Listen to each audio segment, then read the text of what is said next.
Bonjour à tous, c'est Thomas Cubel et bienvenue dans l'émission du lundi 3 mai 2021. Je suis ravi de vous retrouver aujourd'hui pour entamer le début du mois de mai. On va traiter l'actualité SEO de la semaine du 26 avril au 3 mai aujourd'hui. Ensuite, on ira voir la météo des SERP et nous finirons avec un sujet du jour cette semaine qui va concerner la migration de domaine. Que faut-il faire? À quoi faut-il penser lorsqu'on veut changer de domaine? Eh bien, je vous dirai mon avis pour que tout se passe bien côté utilisateur, côté moteur de recherche et normalement tout devrait bien se passer pour vous. Alors, on commence tout de suite avec abondance.com. 28 avril 2021, Google supprime un outil de questions-réponses sur son moteur. Donc, Olivier Andrieux nous fait part en fait de certaines incompréhensions qui ont eu lieu il y a quelques jours. Il y a un outil qui a été supprimé par Google et en fait, les gens ont pensé que c'était un gros outil vachement important, le Question Hub, qui est disponible dans d'autres pays mais pas en France. Et en fait, cet outil à la base, voilà, il est censé répondre à des questions d'utilisateurs, des requêtes d'utilisateurs, mais quand Google n'a pas forcément des résultats à proposer, il propose ça. Eh bien, en fait, c'est pas vraiment ça qui a été supprimé. Peut-être vous avez vu l'information, mais en fait, en Inde, il y a une fonctionnalité Q&A on Google où en fait les gens, eh bien, ils ont un formulaire où on peut répondre à une question et ensuite ça peut aller directement se mettre dans les SERP. Cette fonctionnalité qui est disponible surtout en Inde, elle a été supprimée, mais Question Hub n'est pas supprimé. Et Question Hub, il n'est pas disponible qu'en Inde, il est disponible également en Indonésie, au Nigeria, aux États-Unis. Il n'est pas disponible en France, mais peut-être que plus tard, voilà, on va pouvoir avoir ce Question Hub. Voilà, juste pour pas que vous soyez en panique ou autre, il y a des histoires de questions-réponses dans les SERP. Alors Question Hub déjà, bon, c'est pas ça qui est supprimé, mais en plus, je sais que il y a quand même parfois réponse à certaines questions et parfois c'est scrappé sur les sites, etc. Là, on parle vraiment d'un truc qui est en Inde, Q&A on Google, qui est supprimé et c'est pas disponible en France. Donc ne paniquez pas si vous avez vu passer cette annonce-là, ne faites pas de raccourci. Et voilà, Question Hub continue d'exister. On continue avec les soucis d'indexation. Alors là, ça m'a fait un peu rire personnellement. Vous avez des soucis d'indexation, signalez-les à Google US Only. Et malheureusement, j'aurais aimé qu'il n'y ait pas ce US Only. C'est sorti le 29 avril 2021 sur Abondance. Les Américains vont pouvoir faire un reporting de problèmes d'indexation auprès de Google, notamment quand on s'en rend compte par exemple que sur l'onglet couverture, ça ne va pas, ou même quand on fait un site de points et puis le domaine, on se rend compte qu'il y a des choses qui sont peut-être mal fichues dans l'index. Bon, voilà, les Américains vont pouvoir, avec ce nouvel outil, dire Google, voilà, mon nom c'est ça, mon site c'est ça, il y a des problèmes d'indexation dans Google Search. Voilà. Donc, je sais pas personnellement qu'est-ce que ça peut faire parce que bon, ce sont des remontées manuelles, si je puis dire, de la part des utilisateurs, des éditeurs de sites. Maintenant, est-ce que Google va vraiment mettre en place des solutions? Je pense que voilà, s'ils investissent quand même dans un outil comme ça, ils vont quand même regarder les demandes. Mais ouais, ça fait beaucoup de travail, hein. Vu le nombre de problèmes d'indexation, les bugs d'indexation de ces dernières années, je ne sais pas si ils vont pouvoir supporter la charge de éditeurs de sites et surtout d'SEO qui vont arriver pour leur dire hé là, bouge-toi ton cul quoi. Donc on verra. Troisième article d'aujourd'hui. Un Argentin rachète le nom de domaine de Google dans son pays pour moins de 5 euros pendant quelques heures. C'est sorti le 29 avril 2021. C'est une histoire assez drôle. Il y a un Argentin en fait qui a réussi à commander google.com.ar, donc pour l'Argentine, et pour 4,76 €. Et du coup, c'est passé. C'est-à-dire qu'il y a eu un bug technique et en gros, le registraire et tout, il a autorisé le machin et Google a perdu du coup son nom de domaine pendant 3 heures quand même. Donc il y a eu des négociations apparemment entre l'Argentin et le moteur de recherche argentin de Google. Donc on ne sait pas forcément qu'est-ce qui s'est passé, mais on se doute que peut-être monsieur Nicolas David Corona, l'Argentin donc, qui a réussi à commander ce nom de domaine, peut-être qu'il a réussi à avoir un petit peu d'argent et comme on sait que dans ce pays-là, il y a quand même beaucoup de pauvreté, j'espère qu'il il a pu en profiter et au moins avoir voilà, quelque chose d'assez sympa de la part de Google. En tout cas, histoire assez drôle, surtout que le moteur de recherche argentin, eh bien, son nom de domaine, il n'était pas enfin, il n'était pas expiré ni rien, quoi. Donc, il y a eu vraiment, semble-t-il, un problème technique et le domaine a été assigné à quelqu'un d'autre. Donc, c'est vraiment pas de chance. Et pour le coup, ben, il y a encore des bugs techniques sur cette planète concernant ces choses-là. Il faut le retenir et pour le coup, ça pourrait arriver vraiment à tout le monde, quoi. Même moi, je pourrais avoir mon nom de domaine, voilà, qui pourrait, via un bug technique, il pourrait aller dans les mains de quelqu'un, quoi. Ensuite, on continue. 30 avril 2021, infographie cette fois-ci, différence entre les stratégies SEO B2B et B2C. Personnellement, c'est quelque chose qui me tient à cœur. J'ai travaillé pour du B2B comme du B2C, comme d'autres déclinaisons. Et c'est vrai que les gens ne se rendent pas compte quand ils me contactent et qu'ils ont plutôt voilà, bah, des clients professionnels. Ils ne se rendent pas compte de la différence entre une stratégie B2B et B2C. Et c'est vrai que cette infographie, je l'ai lue et j'ai trouvé qu'elle était assez intéressante.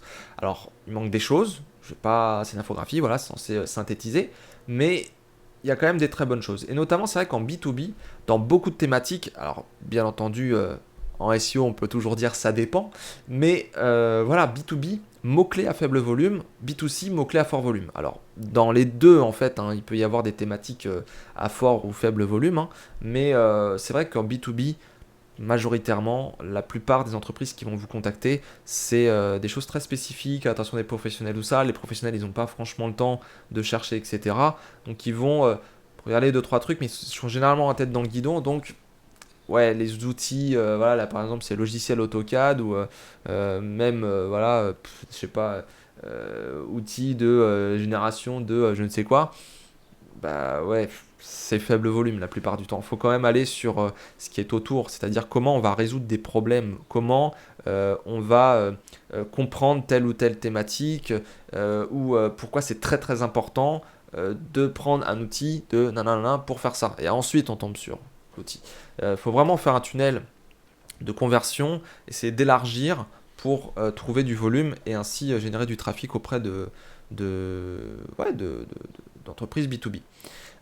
Donc là, on retourne forcément sur l'histoire de tunnel de conversion. Ouais, c'est très très naturellement que je le dis et très naturellement qu'on peut le lire dans l'infographie. Donc tunnel de conversion, recherche orientée là-dessus, tandis que B2C plutôt recherche orientée conversion. Donc conversion versus tunnel, tunnel beaucoup plus travaillé. Ensuite, les cibles sont plus restreintes en B2B, tandis qu'en B2C, la cible elle est quand même beaucoup plus large. Là également, hein, le travail des personas, le fait de bien comprendre à qui on va avoir affaire pour limite contacter en direct les gens ou quoi que ce soit d'autre, c'est super important. Concernant le contenu, l'infographie dit une landing page qui rassure en B2B, une landing page qui transforme en B2C. Pour moi, il faut avoir les deux. Il faut une landing page qui rassure et qui transforme à la fois en B2B et B2C. Mais c'est vrai que si on devait les comparer, le B2B, ouais, il faut rassurer, rassurer, rassurer. Les gens, ils vont sans doute changer peut-être leur habitude, vont peut-être changer leur manière de fonctionner avec vous, etc. Et clairement, il faut leur dire, voilà, il faut que vous nous fassiez confiance. On a un outil qui a été conçu pour des gens comme vous et on comprend vos problématiques, etc. Il faut vraiment rassurer à fond. Autre chose, alors j'irai un peu plus loin perso en B2B, mais important stratégie du blog pour le B2B, important stratégie du cocon sémantique pour le B2C. En fait, c'est pas les mêmes choses. Pour moi, faut parler plutôt d'axe de développement du site. On va avoir en B2B généralement un site vitrine qui va présenter, alors on va prendre l'exemple par exemple d'un logiciel, SaaS par exemple, on va avoir une partie site vitrine. Site vitrine où on va voir comment ça marche, les fonctionnalités, qui sommes-nous, avec qui on travaille, je sais pas, nous contacter, des choses comme ça. Le site vitrine de base, mais vraiment focus sur qu'est-ce qu'on va pouvoir t'apporter, qu'est-ce que fait notre outil, qu'est-ce que fait X ou Y chose. Après, on va avoir un axe plus blog. Le blog, c'est plus un espace d'expression. L'espace d'expression, c'est globalement des articles éphémères, des articles qui vont être liés à l'actualité, des articles qui sont des questions, des réponses à des questions relativement indépendantes, c'est-à-dire qui ne sont pas dans le cadre justement d'un guide avec une structure prédéfinie, etc. On va vraiment avoir des articles Ouais, indépendant, j'ai pas d'autres mots qu'indépendant qui viennent, mais j'ai des articles à faire, au feeling ou pas, je les classe dans des classeurs.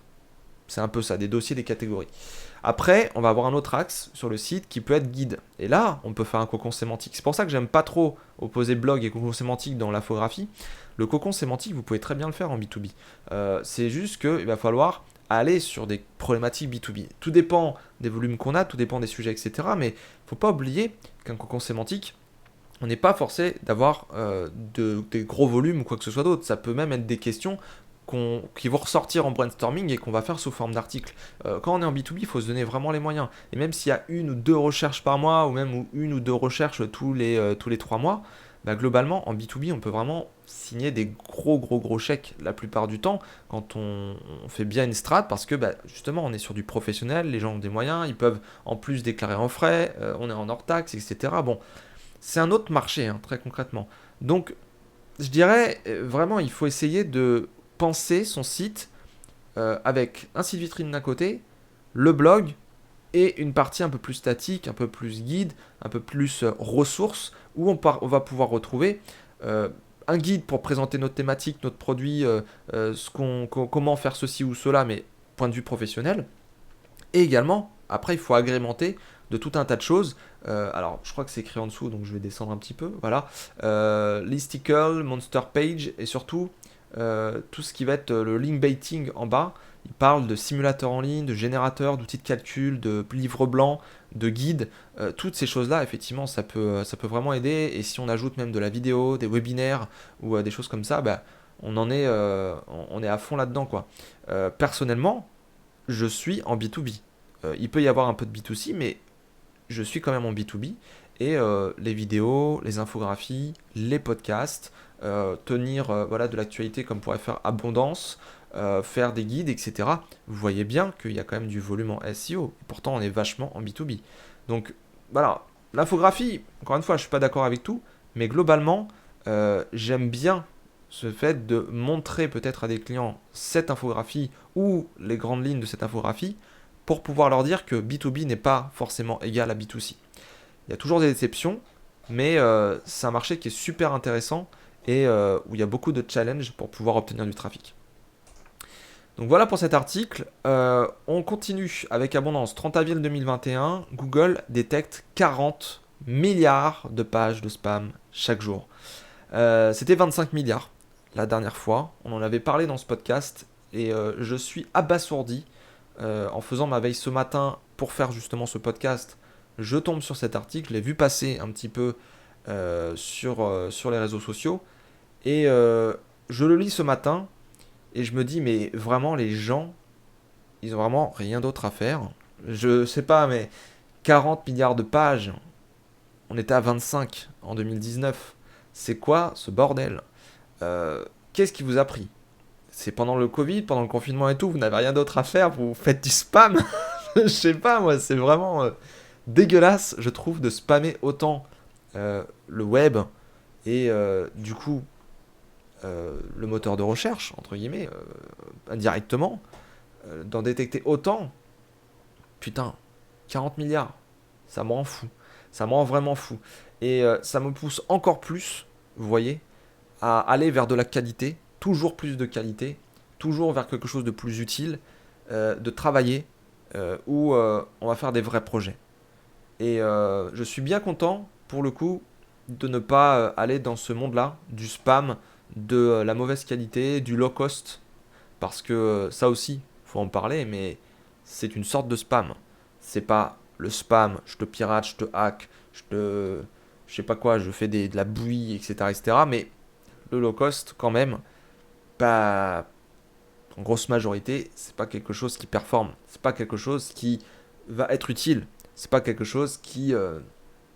Franchement, ça dépend du low cost, mais c'est souvent assimilé à du spam pour moi. Très concrètement. On termine avec abondance avec les Goosips de la semaine. 3 mai 2021, aujourd'hui. Goosips, emplacement du fil d'Ariane, authorship et réconciliation. Alors il y a 2 Goosips cette semaine. Donc tout d'abord le fil d'Ariane. John Mueller a expliqué sur Twitter que si Google utilisait bien les fils d'Ariane, les breadcrumbs, Leur emplacement n'avait en revanche aucune incidence sur cette analyse. Nous utilisons les fils d'Ariane pour l'exploration, recherche de liens internes, et pour les résultats enrichis, données structurées. Les deux ne dépendent pas du placement des fils d'Ariane dans la page. Et effectivement, l'emplacement du fil d'Ariane dans la page, pourquoi il aurait une importance? C'est une importance sur l'UX, donc côté utilisateur, les gens aiment bien remonter le fil avec le fil d'Ariane, et c'est vrai qu'il soit visible, qu'il soit accessible, c'est bien. Maintenant, un bot, ça passe, ça scrape, et globalement, il s'en fiche un petit peu. Après, la question qu'il faut peut-être que vous vous posiez par rapport à l'UX, c'est est-ce que c'est important dans mon business que les gens trouvent le fil d'Ariane? Parce que c'est vrai que quand on a un fil d'Ariane, on est peut-être plus enclin, si je puis dire, à cliquer dessus pour voir un ensemble de produits. Par exemple, on serait sur une fiche produit, je veux remonter via le fil d'Ariane vers la catégorie pour voir d'autres produits. Bah, c'est vrai que ça augmente le nombre de pages vues par session. Ça augmente du coup le nombre de pages vues tout court du site. Et c'est vrai que en termes de comportement, bah, c'est quand même vachement sympa. Quelqu'un qui arrive sur une fiche produit et puis ça lui plaît moyennement, il est mi-figue mi-raisin, puis il retourne sur la catégorie au-dessus avec le fil d'Ariane pour voir des produits, et puis là hop, il achète. Ça peut vous faire du cash, ça peut vous augmenter vos bons comportements, et du coup ça indirectement, bah, ça peut quand même vous aider, même pour plus tard, indirectement à investir ou quoi que ce soit d'autre. Donc voilà, c'est toujours pareil, il faut peser le pour du contre, mais en tout cas en SEO, on délimite bien ici. Effectivement, il va scraper le fil d'Ariane et puis il va le trouver dans la page, en bas, en haut, au milieu. Bon, c'est normal que ça soit pas forcément très grave. Authorship et réconciliation, c'est le deuxième Goosips. John Mueller a expliqué lors d'un hangout pour Webmaster comment le moteur arrivait à détecter qui était l'auteur d'un contenu, même sans la balise d'authorship supprimée il y a de nombreuses années maintenant. Vous vous rappelez sans doute de cette petite URL là qu'on mettait dans le code source et on avait même les images, notre bouille côté de l'auteur de tel article et tel article, c'était sympa, moi je trouvais que ça donnait un peu de couleur dans les SERPs. Maintenant c'est vrai que tout ça a été supprimé parce que Google Plus déjà n'est plus là, parce que ça faisait beaucoup de spam SERP, hein, les gens en profitaient, et puis c'est vrai qu'il y en avait pas mal qui manipulait un peu cet authorship. Faut pas l'oublier ça aussi. Donc, comment fait Google aujourd'hui? Eh bien, la réponse, elle est là.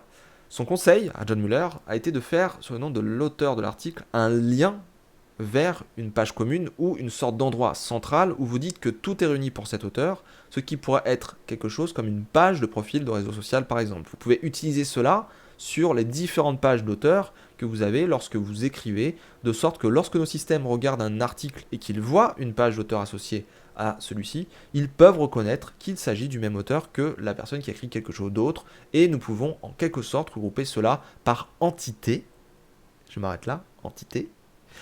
Et nous le faisons sur la base peut-être de ce profil commun qui est là. Nous appelons cela la réconciliation lorsqu'il s'agit de données structurées en reconnaissant en quelque sorte les entités qui vont ensemble.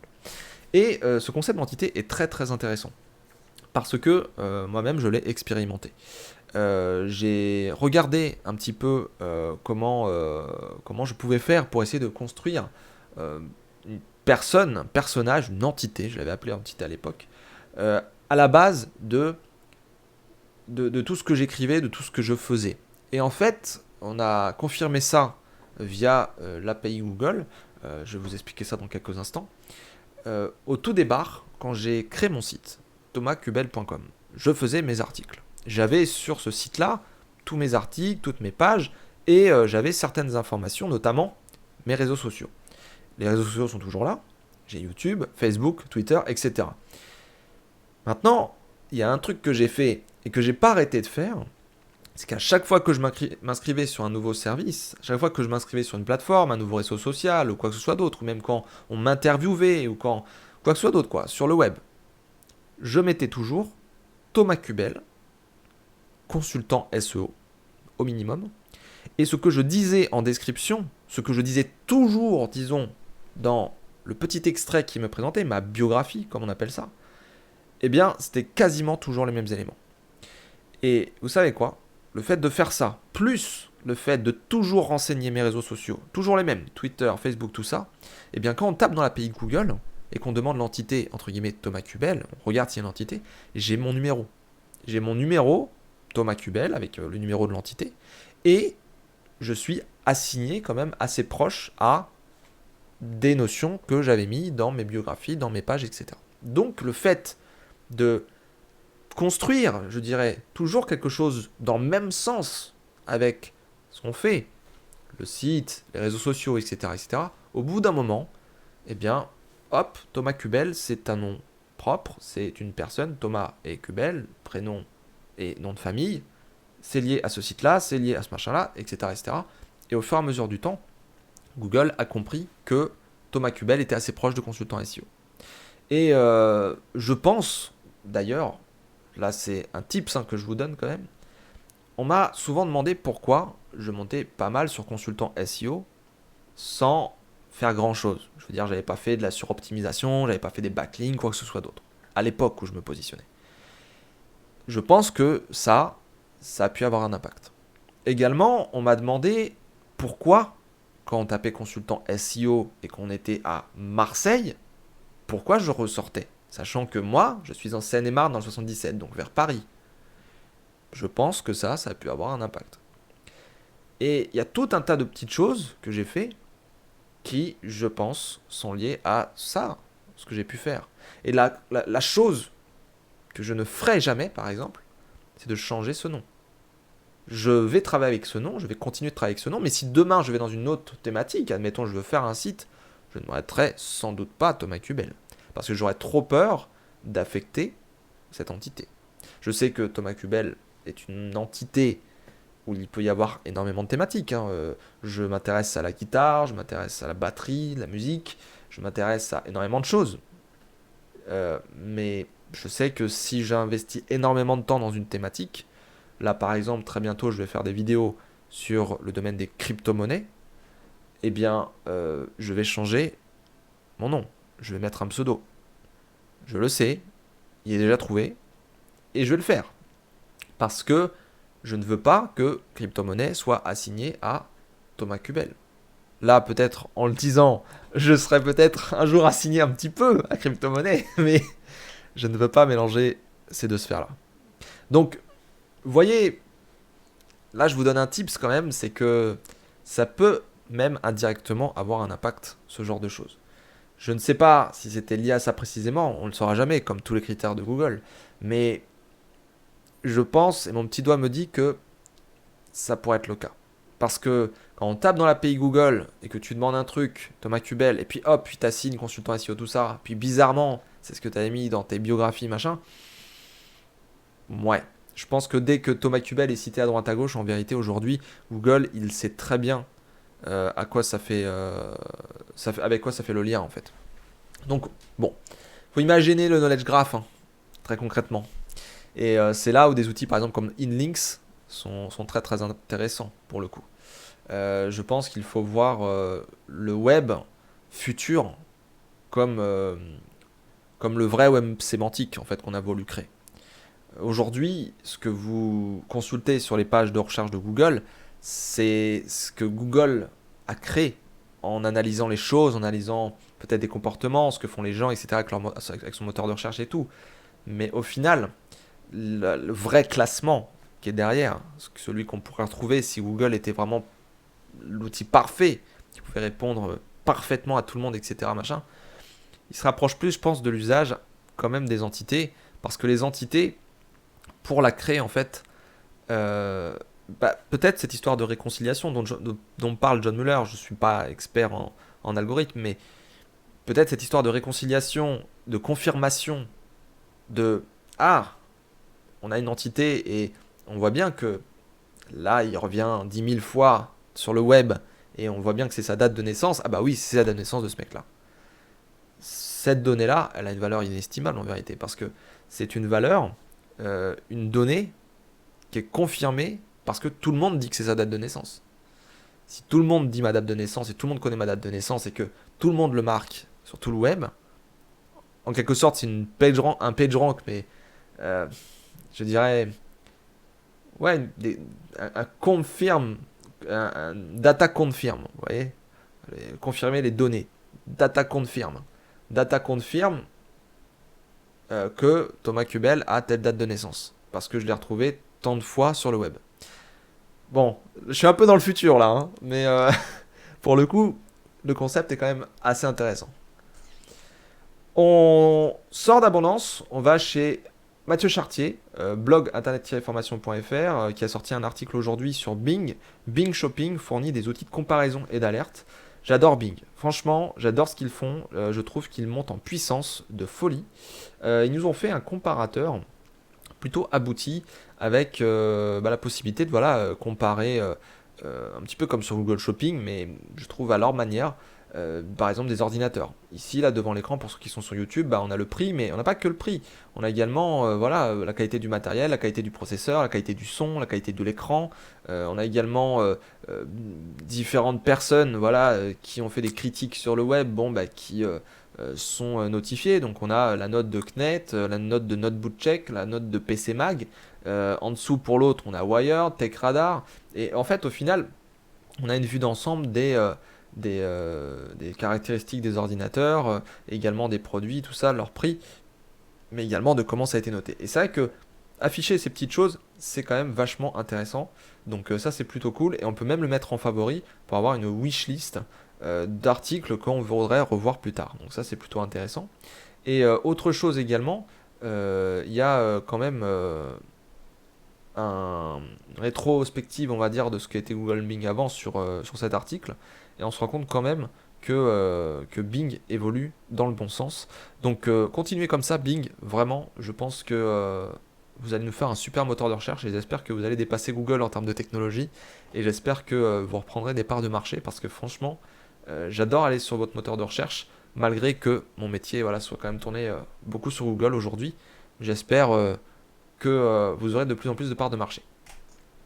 On sort de Internet Information et on termine cette veille avec un article que je recommande à tous les débutants et toutes les personnes qui mélangent le crawl et l'indexation. J'ai fait une formation assez récemment à quelqu'un concernant ce sujet-là.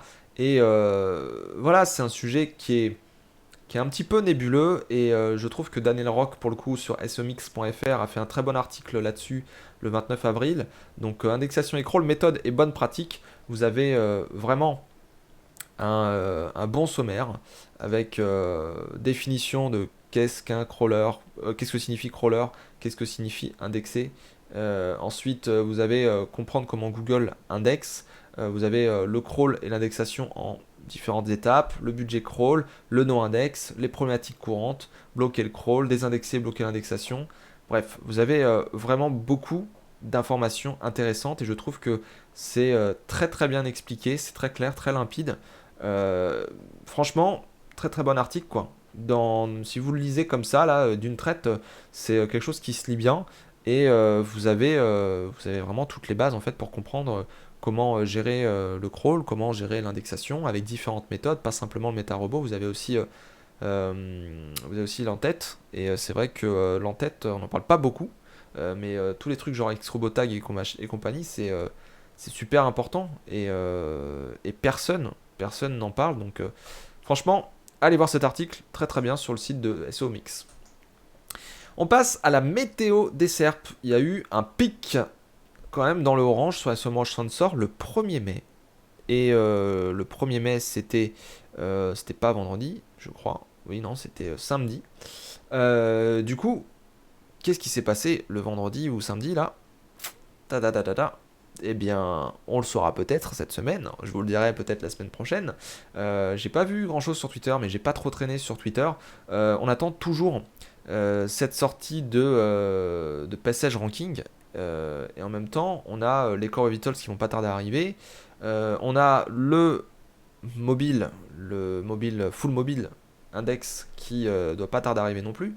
Bref, on a beaucoup de choses sur le feu chez Google et il y a quelques petites fonctionnalités qui devraient arriver. Et en même temps, on a tous les processus continuels avec le machine learning et tout. Donc, qu'est-ce qui s'est passé à ce niveau-là? Je ne sais pas. En tout cas, je vous tiens au courant la semaine prochaine dans le podcast du lundi 10 mai où je vous dirai peut-être qu'est-ce qui s'est passé.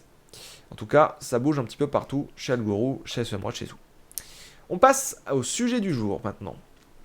Étienne m'a posé une question qui est la suivante. Salut Thomas, j'ai une petite question pour toi. Ça fait 2 ans que j'ai un site à mon nom et j'aimerais le faire évoluer pour qu'il devienne une plateforme marque indépendante. Pour cela, il faudrait que je change le nom de domaine, notamment comment faire pour changer mon nom de domaine sans perdre mon référencement naturel qui est bon aujourd'hui. Merci d'avance pour ta réponse, au plaisir de t'écouter, Étienne. Merci pour ta question, Étienne, et merci de m'envoyer à tous des questions. Continuez de m'en envoyer. J'en ai pas suffisamment pour alimenter les podcasts certaines fois, donc allez-y sur le site thomascubel.com. Vous allez dans ressources podcast et vous avez un petit formulaire où vous pouvez m'envoyer vos questions, ou sinon vous me contactez sur les réseaux sociaux par MP ou pas. Il n'y a pas de problème.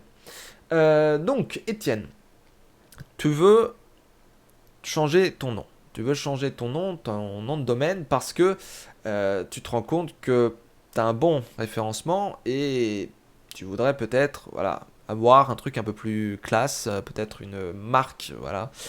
J'aime bien déjà cette idée de faire une marque. Je tiens quand même à le dire et ça va initier le début de ma réponse. C'est que quand vous voulez changer de domaine, c'est quand même souvent pour des raisons de branding.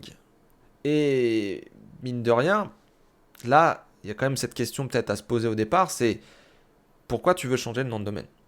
C'est quand même le premier point, je pense. Tu veux faire une marque indépendante, tu veux que ce soit une plateforme indépendante. Quel est ton nom de domaine aujourd'hui? Et pourquoi tu ne pourrais pas faire une marque, une plateforme avec ton nom de domaine? Voilà, déjà peut-être c'est le premier point. Est-ce que c'est vraiment gênant, ton nom?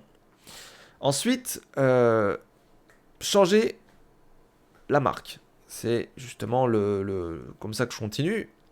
Tu veux changer une marque. Changer une marque, ça a des impacts. Ça a des impacts peut-être sur le référencement si tu le fais mal. Si tu le fais bien, ça va faire un peu de volatilité, mais ça se stabilise quand tu le fais bien. Je t'explique ça après. Mais concernant la marque, malheureusement, il y a quand même des impacts. C'est-à-dire que dès que tu changes ton nom, bah, ça veut dire que sur le site, déjà, ton logo, ton site, toutes tes URL, toutes les appellations que tu as pu avoir sur les réseaux sociaux, sur le web, dans les interviews ou quoi que ce soit d'autre, tout ça va changer. Ensuite, la perception qu'on a de ton site aujourd'hui, quand tu changes ta marque, la perception n'est plus du tout la même. On peut se dire, mais où il est le site où j'allais? Je veux dire, imaginons thomascubel.com. thomascubel.com, je fais une redirection 301, j'y viens après, hein, mais je fais une redirection, tout ça, tout change. J'ai une partie sur le web qui est en thomascubel.com et j'ai une autre partie qui est en mon nouveau nom. Mon nouveau nom, ça peut être, je sais pas moi, il y a des gens qui font des marques genre Apple, c'est tellement nul comme nom, franchement, Apple quoi. Tiens, on va l'appeler, je sais pas moi. Améthyste, tiens, Améthyste. Améthyste.com. Voilà, je transforme thomascubel.com en améthyste.com. Pourquoi je dis améthyste, hein? C'est parce que j'ai une petite pierre devant moi qui est une améthyste. Mais voilà, thomascubel.com se transforme en améthyste.com. Je passe de thomascubel en améthyste.com. Juste, voilà, faut quand même le penser. C'est que toutes les interviews que je ferai maintenant, je pourrais m'appeler Thomas Cubel pour dire aujourd'hui on accueille Thomas, mais c'est Thomas de améthyste.com.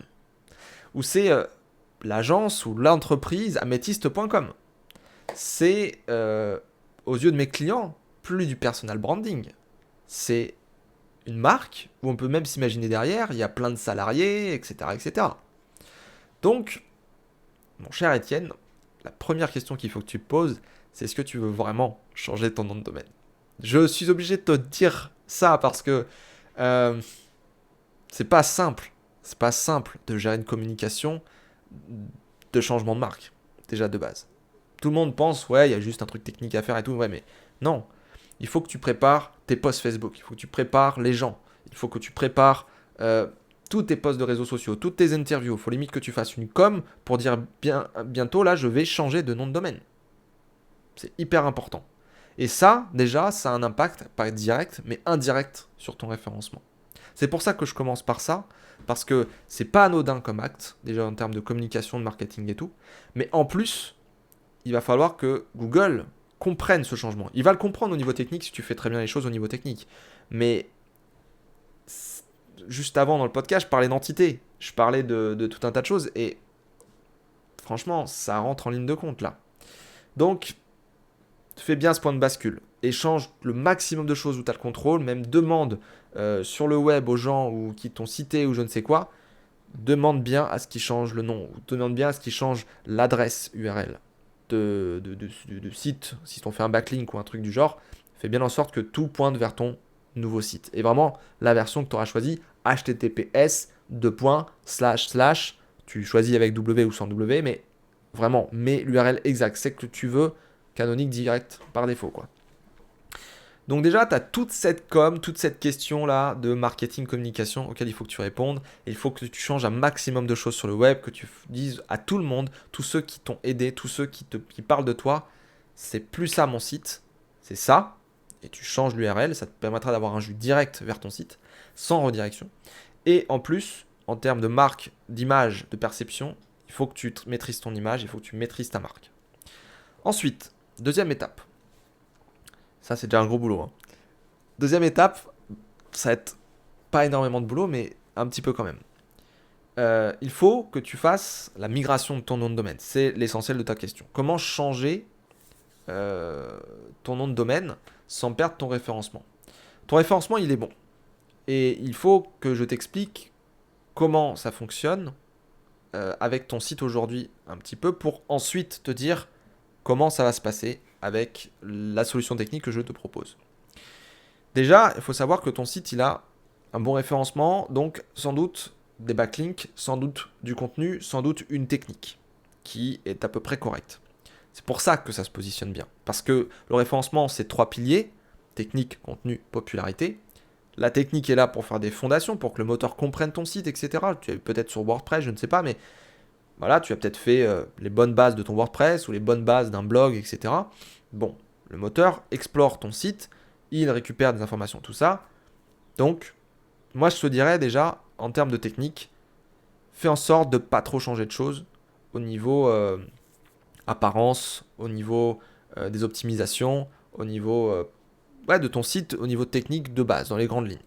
Parce qu'il faut que le moteur, et c'est là la première règle pour faire correctement ta migration, c'est il faut à tout prix que le moteur retrouve les mêmes repères. En termes d'optimisation, en termes de contenu, il faut qu'il puisse retomber sur ses pattes, même au niveau des backlinks. Ne supprime pas des pages, etc. Sinon, il va tomber sur des 404 ou des redirections. Il va être tellement focus sur ta migration, ne lui rajoute pas des changements d'apparence, ne lui rajoute pas des backlinks à traiter différemment, ne lui rajoute pas des contenus supprimés, refaits ou je ne sais quoi. Essaye de rien faire là pendant, je sais pas, le moment de la migration, tu vois. Si vraiment tu as un peu peur et que tu n'es pas référenceur, essaye voilà, de laisser un peu en suspens là, histoire que le moteur avale un peu tout ce que tu lui donnes, notamment la redirection, et voir. Après, bien sûr, si tu fais de l'actualité, tout ça, bon, tu peux pas trop, mais essaye de trouver le bon compromis pour pas te lancer dans de gros chantiers pendant cette période quand même un peu compliquée qu'est la migration. Donc, tu as décidé de faire ton changement de marque et tout. Tu as ta technique, tu as ton contenu, tu as tes backlinks. Tout cela arrive sur ton site et fait ton référencement. Donc, au niveau de ta technique, de ton contenu et de tes backlinks, il faut que Google retombe sur ses pattes. Ce qui va faire qu'il va retomber sur ses pattes, c'est éviter de trop changer les choses, comme je viens de le dire, mais c'est aussi surtout faire une redirection. C'est comme un déménagement. Quand tu changes de maison, tu habites au 27, tu vas aller au 32, eh bien tu vas dire à la poste, par exemple pour les lettres, non, je suis plus au 27, je suis au 32. Donc il faut que tu mettes en place une redirection, que tu rediriges en fait les utilisateurs, mais surtout le moteur de recherche. Les moteurs de recherche.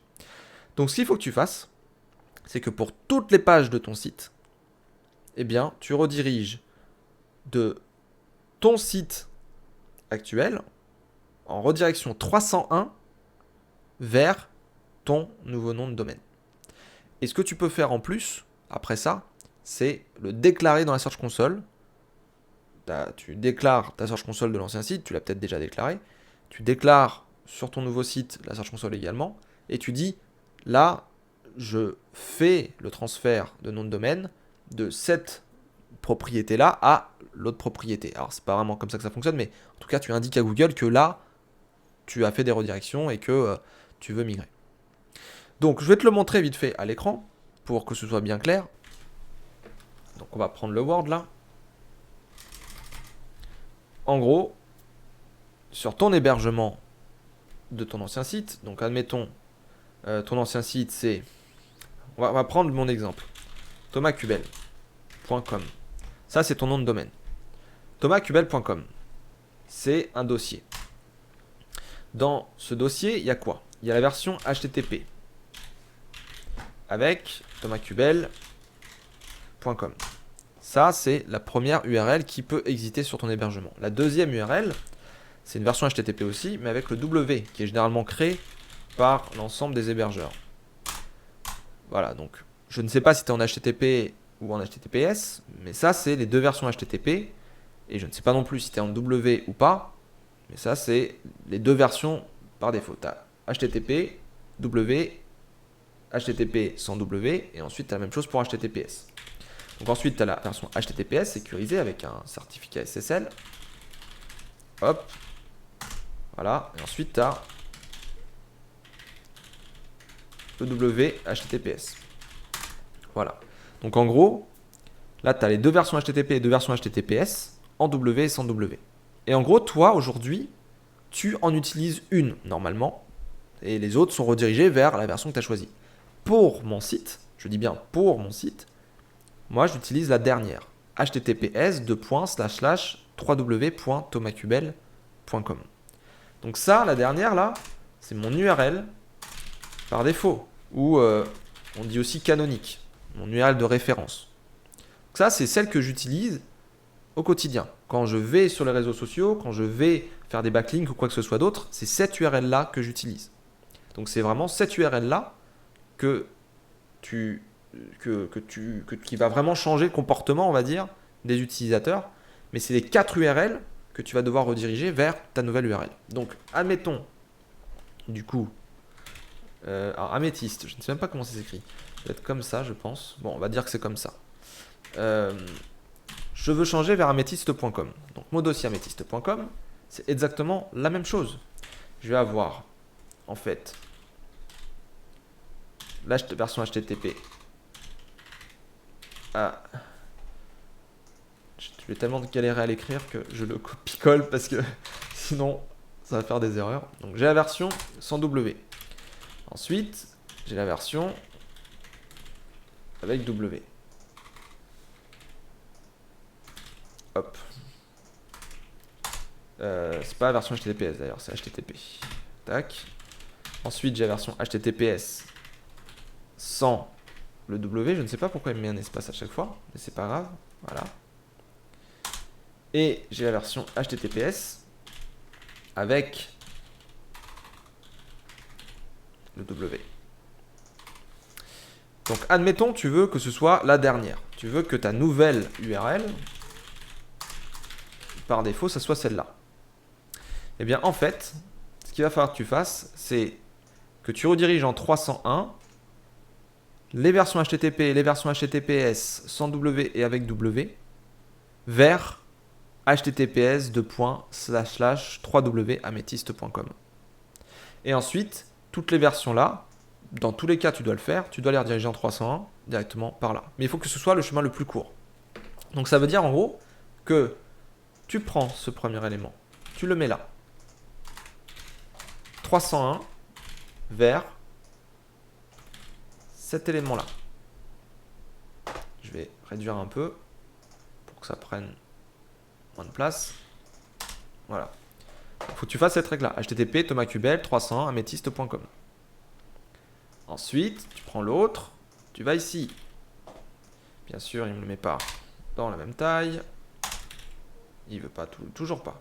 Bon, c'est pas grave, je le ferai après. Tac, 301. Puis là, tu mets toujours amethyste.com.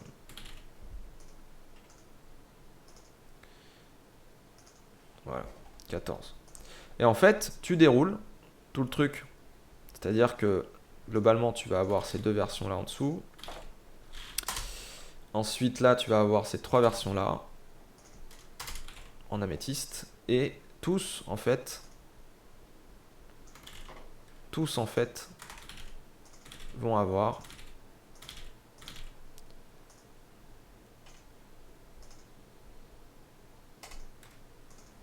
ça. Normalement, c'est bon.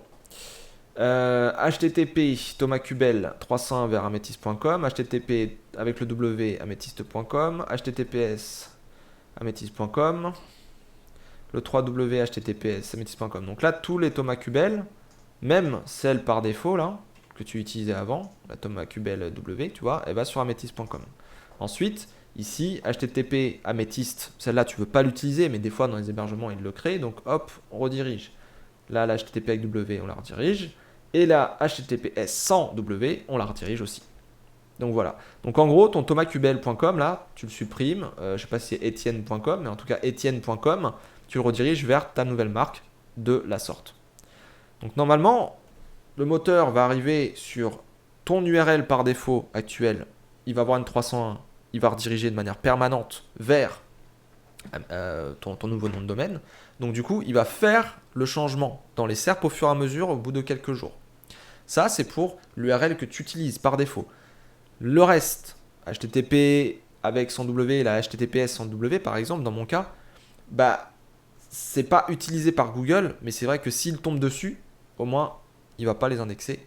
Au moins, il ira directement sur amethyst.com. Et concernant le reste, c'est que des fichiers de sécurité. En fait, en gros, tu as vraiment un changement à faire, c'est ton URL vraiment d'aujourd'hui vers ton URL, l'URL par défaut que tu ouvriras demain. Et c'est vraiment celle-là qui va changer au niveau des SERP, des pages de résultats Google. Maintenant, tout le reste, c'est du filet de sécurité. C'est juste pour éviter les problèmes, en gros. Et pour éviter les pertes de PageRank aussi. Justement, en parlant de perte de PageRank, le fait de faire une 301, je suis obligé de le dire, va te faire perdre du PageRank. Donc, normalement, ça se passe plutôt bien. Quand tu fais un changement de nom de domaine, bon, tu perds du PageRank, mais tu perds pas tout ton référencement. Mais il faut savoir que quand tu changes de domaine, quand tu fais une 300 de manière générale, tu perds toujours un peu de PageRank. Donc en gros, ta migration là, je veux dire, c'est pas un risque. Beaucoup de gens font des migrations. Mais c'est vrai que déjà, tu as la problématique technique à gérer, la problématique de communication, marketing à gérer, et tu vas perdre un peu de PageRank. Donc, je te dirais, prépare le changement de nom de domaine, mais post-changement. On a parlé du pré-changement, la version avant le changement. Il faut que tu fasses ta com, il faut que tu prépares les gens dans leur tête pour qu'ils se disent ah, attention, ce site-là va changer, il faut que tu fasses une com, etc. Fais quelques backlinks. Essaie de trouver des gens pour te citer, te faire quelques backlinks vers ton site quand tu feras la redirection parce que tu vas perdre du PageRank. Et si tu as certaines positions qui tombent, fais quelques backlinks vers ces pages-là précisément. 1 ou 2 backlinks suffiront, généralement. La perte, elle est minime quand même. Elle est pas, tu vas pas perdre 80% de ton référencement, à part si vraiment tu as foiré ta technique. Mais globalement, si tu fais une bonne migration, ça se passe bien. Donc voilà pour des aspects SEO de manière globale. Tu prépares ta com, ton marketing, tout ça, tu prépares les gens. Tu réfléchis, est-ce que tu dois vraiment changer ton nom de domaine? Peut-être que les gens, ça leur plaît, ton nom de domaine actuel. Est-ce qu'il faut faire peut-être un site à côté? C'est possible aussi. Ensuite, tu fais tes règles, tout ça. Tu vérifies technique, contenu, popularité, les mêmes optimisations, les mêmes titles, les mêmes contenus, les mêmes backlinks, tout ça. Les URL, tu changes pas, machin, sauf le domaine. Tout ce qui était en ton ancien domaine, tu le mets en nouveau domaine. Et tu fais ta redirection 301, comme on l'a vu. Et après, normalement, dans la Search Console, tu indiques dans la partie paramètres, tout ça, je change mon site, etc. etc. Et tu fais la migration de ton nom de domaine. Et après, t'attends, tu surveilles les positionnements, normalement en 15 jours c'est fait. 15-20 jours, tout est transféré à peu près. Si tu as des problèmes, après, peut-être qu'il y a un souci technique, soit Google est un peu long, parfois, ça arrive parfois aussi. Mais généralement, ouais, ça se passe plutôt bien pour les pages ultra importantes. Les pages un peu plus secondaires, ça peut prendre un peu de temps, mais globalement, ça se passe bien. Voilà, c'est du classique. Si tu vois que tu as des pages qui restent dans l'index, les anciennes URL, tu peux faire un fichier sitemap, par exemple, un fichier texte ou XML, c'est toi qui vois, et tu fais tu ping Google en fait en envoyant ce fichier dans la Search Console. Et il va passer sur toutes les anciennes URL où il n'est pas passé. C'est pour ça qu'il a peut-être pas vu la redirection, donc il fait pas le transfert. Il faut que tu le forces un peu à aller voir les redirections. Mais bon, c'est des notions un peu avancées. Globalement, voilà, une migration, ça se passe relativement bien. Donc ça, c'est pour toute la partie SEO. Après, pour toute la partie technique, en fonction de si tu es sur WordPress ou autre, il va falloir que tu ailles dans la base de données, faire un changement des URL directement dans la base de données, tout ça, pour que tout se passe bien. Mais tu as plein de tutos sur le net, quoi. Cherche, je sais pas si tu es sur WordPress ou autre, mais tape migration WordPress ou migration plus le nom de ton CMS, de nom de domaine. Pareil, hein, pour le SEO, tu as plein de tutos. Ils se contredisent parfois un petit peu, mais si tu prends comme référence un peu ce que je viens de te dire et puis tu essaies de trouver le bon article, c'est plutôt pas mal. Et puis si vraiment tu as un doute, contacte-moi et on voit ça rapidement. Il n'y a pas de souci. Voilà. Bon, sur ce, je vous laisse. Long podcast hein, cette semaine, 50 minutes. Mais je voulais vraiment passer sur cet élément-là parce que c'est périlleux et il y a beaucoup de gens qui font des erreurs. Et même les plus grands, je peux vous assurer. J'ai même travaillé pour des très très très très grosses entreprises qui perdent moins 50, moins 80% en foirant leur migration HTTP vers HTTPS ou même un sous-domaine ou une marque. Ouais, c'est un peu moche. Mais voilà. Ça arrive même aux plus grosses boîtes. Donc dites-vous, je suis obligé de passer dessus. Voilà, surtout, n'hésitez pas à partager eh bien, le podcast, à aller sur la page Tipeee comme d'habitude, etc. pour donner des tips. Le nouveau mois est parti. Merci aux tipeurs, encore une fois. Et merci à vous tous d'écouter chaque semaine le podcast. Vous êtes de plus en plus nombreux et vous revenez chaque semaine, je le vois dans les stacks. Donc merci beaucoup. Et bien écoutez, passez une bonne semaine. On se retrouve du coup le lundi 10 mai pour voir s'il y a eu des mises à jour Google ou pas, et pour traiter l'actualité SEO et le sujet du jour. A très bientôt, bonne semaine, merci d'avoir écouté, bye.